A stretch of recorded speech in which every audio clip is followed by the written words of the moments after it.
ABN Maharashtra में आपका खैर मकदम। मैं हूं मुनीर आरिफ खान। नाजरीन, गुज़िश्ता कई सालों से हुकूमत से मुतालबा किया जा रहा था कि महाराष्ट्र स्टेट वक्फ बोर्ड में खाली ओहदों पर नए तकर्रुरात किए जाए ताकि मुलाजिमीन की कमी की वजह से महाराष्ट्र के अवाम को इस दफ्तर में होने वाली तकलीफों से नजात मिल सके। इसी तरह वक्फ बोर्ड के कामकाज में भी बेहतरी लाई जा सके।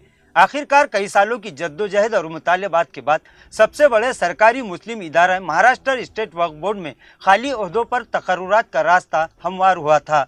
जैसे ही हुकूमत की जानिब से इस बात का ऐलान किया गया कि वक्फ बोर्ड में जल्द ही 60 ओहदों पर तकर्रुरात किए जाएंगे तो हज़ारों ख्वाहिशमंद उम्मीदवारों ने राहत की सांस ली। हुकूमत के इस ऐलान पर अमल करते हुए मुतल्लिक़ा इंतज़ामिया की जानिब से वक्फ बोर्ड में मुलाजमत के ख्वाहिशमंद उम्मीदवारों से ऑनलाइन दरख्वास्तें तलब की गई और हज़ारों अफराद ने ऑनलाइन दरख्वास्त दाखिल कर दी, जिसके बाद इसी महीने में यानी इसी हफ्ते में इन उम्मीदवारों के तहरीरी इम्तिहानात का ऐलान किया गया था। लेकिन गुज़िश्ता कई दिनों से रिजर्वेशन के हंगामे के सबब कई मकामात पर हालात बेकाबू हुए। इसी तरह इंटरनेट सर्विस के साथ साथ एसटी इंतज़ामिया की जानिब से भी बस सर्विस मुलतवी कर दी गई थी, जिसकी वजह से इस इम्तिहान को मुलतवी करने का ऐलान किया गया।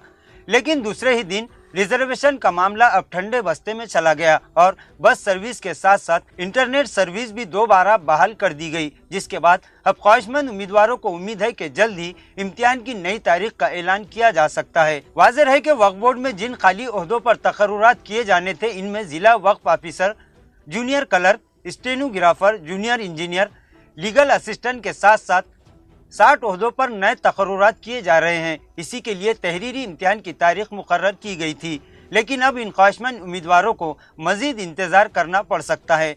नाजरीन, इसी तरह इन ओहदों के उम्मीदवारों के लिए वक्फ इंतज़ामिया की जानिब से उर्दू से वाकफियत की भी एक लाजमी शर्त रखी गई थी, जिसके खिलाफ भी एक उम्मीदवार की जानिब से अदालत में दरख्वास्त दायर की गई और ये मामला भी अभी इल्तिवा में पड़ा हुआ है, जिसके चलते उम्मीदवारों को इस मामले पर भी जल्द से जल्द फैसले का इंतजार है।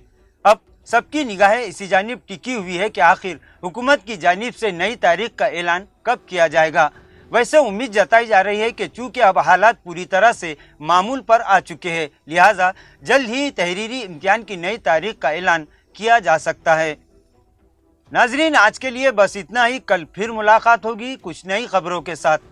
तब तक के लिए मैं मुनीर आरिफ खान आपसे इजाज़त चाहता हूँ। अल्लाह हाफिज़।